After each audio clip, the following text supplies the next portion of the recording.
And the people start to call us. First of all, we inviting people who is strongly motivated to change those lives. Before I came to this place, I was into a lot of, a lot of bad stuff. I've been a drug addict for since I was 12 years old. I was drinking, popping pills, parties, trying to find party every single night to go hang out. The drugs that I was using was crystal meth, and I was smoking heroin at the same time. I was a gutter junkie, I was gone, I had tracks all up and down my arms from using needles, sharing needles with people. I actually spent a year and a half in the United States Army, and I got kicked out because of using cocaine from there. This was my schedule, I'd wake up in the morning and I'd save a fix from the night before. I always had to. Once you start doing it every day, like if you wake up the next morning you don't have it, you start getting sick right away. I needed to get it. If I didn't get it, I was gonna be sick, and I was so afraid of being sick that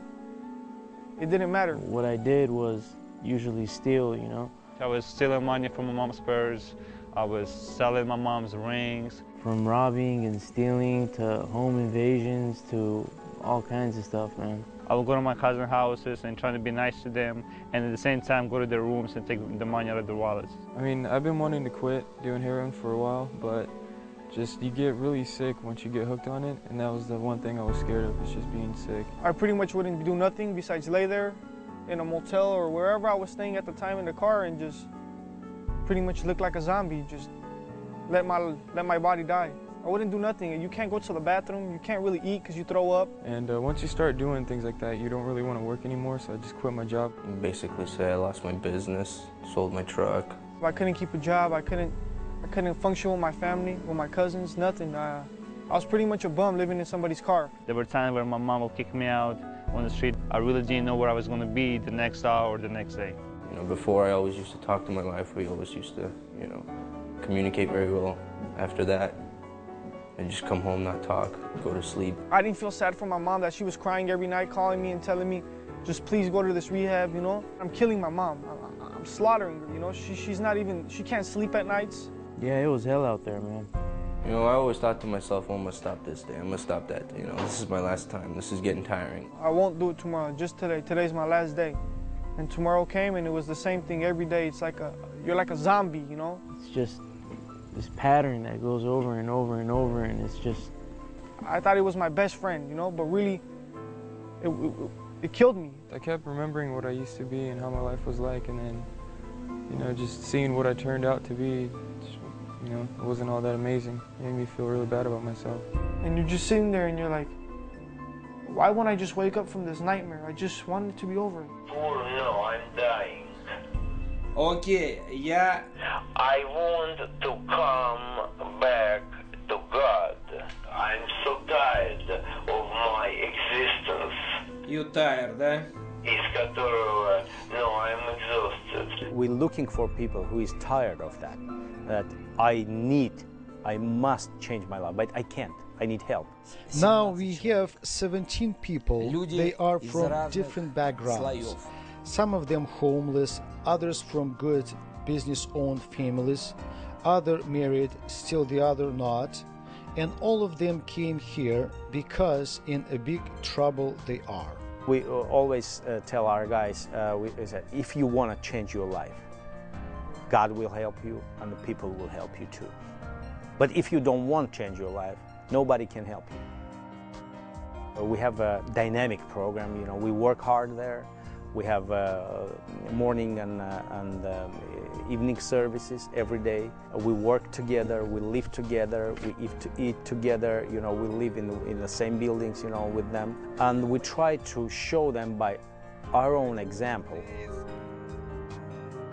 Twice a day we have meetings, morning and evening times, for about 30 minutes long.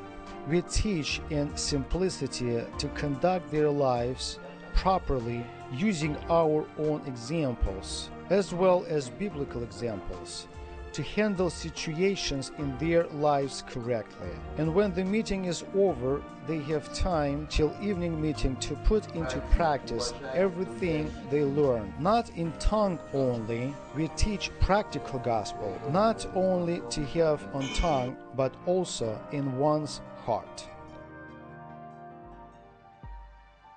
You have to go to work, not for work, but for yourself, to move, because the movement is, the life is movement and movement is life. You know, you have to move.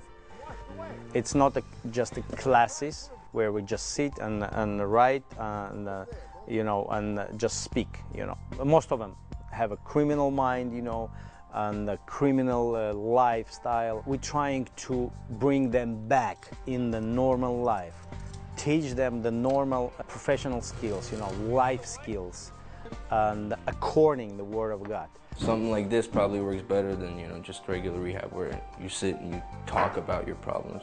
Because you keep talking about it, you reminisce about those old days. But here, you know, they don't really do that. It's good exercise, and working actually makes the withdrawals easier because you sweat it out and you don't really think about it. So Your mind is an evil thing, you know, especially your first couple 6, 7 months, 8 months. It's an evil thing. It can take you back into memories, reminiscing. All the work and everything they have you do here keeps your mind clean, clear. You think about like good things, you know, what am I gonna do next? How can I do this better?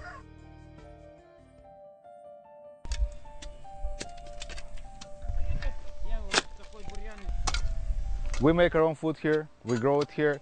There they have green pepper and red pepper, watermelon, we have beets over there. Next year, if the season will be good, we're trying to get red pepper.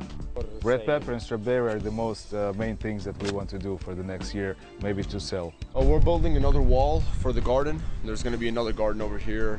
They're going to have strawberries and some peppers. This is sand.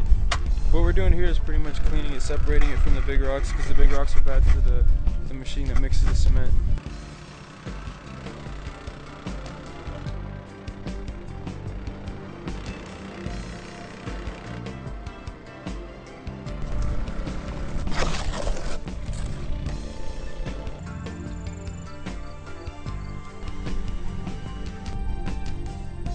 So we had one neighbor donate 8 cows and a bull for us. And the deal is that we divide newborns in half. They get half, we get half. And we feed them. We had to buy this used equipment that you just saw and cut the grass and get it all in bundles.